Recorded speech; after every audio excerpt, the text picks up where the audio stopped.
Chapter 24. The Life Book of Captain Jim. I have a little brown cocoon of an idea that may possibly expand into a magnificent moth of fulfillment, Anne told Gilbert when she reached home. He had returned earlier than she had expected and was enjoying Susan's cherry pie. Susan herself hovered in the background, like a rather grim but beneficent guardian spirit, and found as much pleasure in watching Gilbert eat pie as he did in eating it. "What is your idea?" he asked. "I shan't tell you just yet, not till I see if I can bring the thing about." "What sort of a chap is Ford?" "Oh, very nice, and quite good-looking." "Such beautiful ears, Doctor dear," interjected Susan with a relish. "He is about 30 or 35, I think, and he meditates writing a novel. His voice is pleasant, and his smile delightful, and he knows how to dress. He looks as if life hadn't been altogether easy for him somehow." Owen Ford came over the next evening with a note to Anne from Leslie. They spent the sunset time in the garden, and then went for a moonlit sail on the harbor, in the little boat Gilbert had set up for summer outings.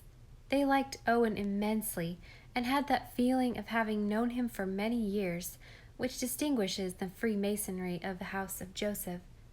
"He is as nice as his ears, Mrs. Doctor dear," said Susan, when he had gone.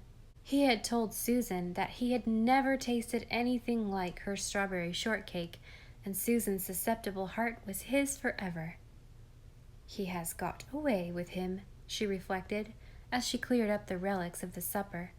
"It is real queer he is not married, for a man like that could have anybody for the asking. Well, maybe he is like me, and has not met the right one yet." Susan really grew quite romantic in her musings as she washed the supper dishes. 2 nights later, Anne took Owen Ford down to Four Winds Point to introduce him to Captain Jim. The clover fields along the harbor shore were whitening in the western wind, and Captain Jim had one of his finest sunsets on exhibition. He himself had just returned from a trip over the harbor. "I had to go over and tell Henry Pollack he was dying. Everybody else was afraid to tell him. They expected he'd take on terrible, for he's been dreadful determined to live, and been making no end of plans for the fall. His wife thought he oughter be told, and that I'd be the best one to break it to him that he couldn't get better. Henry and me are old cronies. We sailed in the Gray Gull for years together. Well, I went over and sat down by Henry's bed, and I says to him, says I, just right out plain and simple, for if a thing's got to be told, it may as well be told first as last, says I, 'Mate, I reckon you've got your sailing orders this time.' I was sorter quaking inside, for it's an awful thing to have to tell a man who hain't any idea he's dying that he is. But lo and behold, Mistress Blythe, Henry looks up at me with those bright old black eyes of his and his wizened face, and says he, 'Tell me something I don't know, Jim Boyd. If you want to give me information, I've known that for a week.' I was too astonished to speak, and Henry, he chuckled. 'To see you coming in here,' says he, 'with your face as solemn as a tombstone, and sitting down there with your hands clasped over your stomach, and passing me out a blue, moldy old item of news like that. It'd make a cat laugh, Jim Boyd,' says he. 'Who told you?' says I, stupid like. 'Nobody,' says he. 'A week ago Tuesday night I was lying here awake, and I just knew. I'd suspicioned it before, but then I knew. I've been keeping up for the wife's sake, and I'd like to have got that barn built, for Evan'll never get it right. But anyhow, now that you've eased your mind, Jim, put on a smile and tell me something interesting.' Well, there it was. They'd been so scared to tell him, and he knew it all the time. Strange how nature looks out for us, ain't it? And lets us know what we should know when the time comes. Did I ever tell you the yarn about Henry getting the fish hook in his nose, Mistress Blythe?" "No." Well, him and me had a laugh over it today. It happened nigh into 30 years ago. Him and me and several more was out mackerel fishing one day. It was a great day. Never saw such a school of mackerel in the Gulf. And in the general excitement, Henry got quite wild and contrived to stick a fish hook clean through one side of his nose. Well, there he was. There was barb on one end and a big piece of lead on the other, so it couldn't be pulled out. We wanted to take him ashore at once, but Henry was game. He said he'd be jiggered if he'd leave a school like that for anything short of lockjaw. Then he kept fishing away, hauling in hand over fist and groaning between times. Finally, the school passed, and we come in with a load. I got a file and begun to try to file through that hook. I tried to be as easy as I could, but you should have heard Henry. No, you shouldn't either. It was well no ladies were around. Henry wasn't a swearing man, but he'd heard some few matters of that sort along shore in his time, and he fished 'em all out of his recollection and hurled 'em at me. Finally, he declared he couldn't stand it, and I had no bowels of compassion. So we hitched up and I drove him to a doctor in Charlottetown, 35 miles. There weren't none nearer in them days. With that blessed hook still hanging from his nose, when we got there, old Dr. Crab just took a file and filed that hook just the same as I tried to do, only he weren't a mite particular about doing it easy. Captain Jim's visit to his old friend had revived many recollections, and he was now in the full tide of reminiscences. Henry was asking me today if I remembered the time old Father Chiniquy blessed Alexander McAllister's boat. Another odd yarn, and true as gospel. I was in the boat myself. We went out, him and me, in Alexander McAllister's boat one morning at sunrise. Besides, there was a French boy in the boat. Catholic, of course. You know, old Father Chiniquy had turned Protestant, so the Catholics hadn't much use for him. Well, we sat out in the Gulf in the broiling sun till noon, and not a bite did we get. When we went ashore, old Father Chiniquy had to go, so he said in that polite way of his, "I'm very sorry I cannot go out with you this afternoon, Mr. McAllister, but I leave you my blessing. You will catch 1,000 this afternoon." Well, we did not catch 1,000, but we caught exactly 999, the biggest catch for a small boat on the whole North Shore that summer. Curious, wasn't it? Alexander McAllister, he says to Andrew Peters, "Well, and what do you think of Father Chiniquy now?" "Well," growled Andrew, "I think the old devil has got a blessing left yet."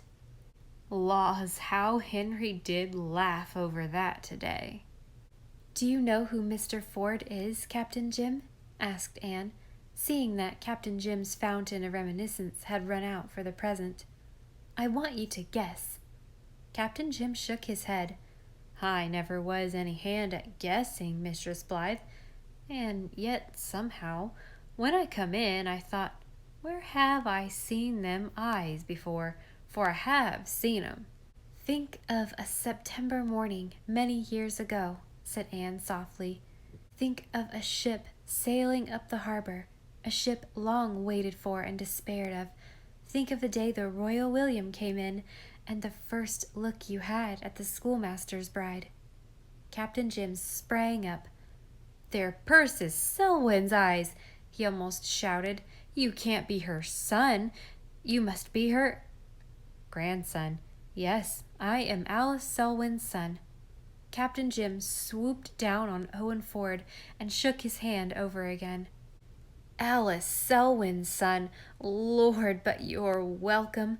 Many's the time I've wondered where the descendants of the schoolmaster were living. I knew there was none on the island. Alice, Alice, the first baby ever born in that little house. No baby ever brought more joy. I've dandled her 100 times. It was from my knee she took her first steps alone. Can't I see her mother's face watching her? And it was near 60 years ago. Is she living yet?" "No, She died when I was only a boy." "Oh, it doesn't seem right that I should be living to hear that," sighed Captain Jim. "But I'm heart glad to see you. It's brought back my youth for a little while.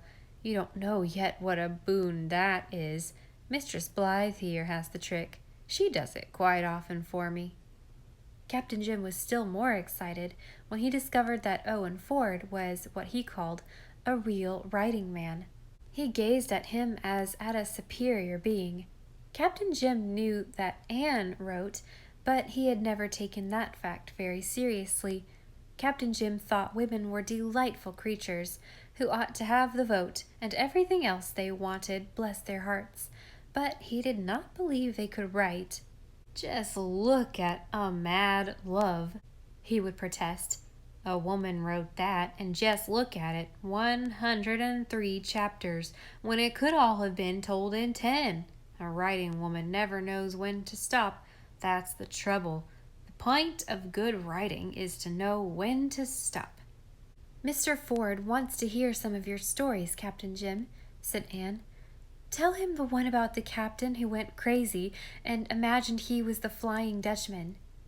This was Captain Jim's best story.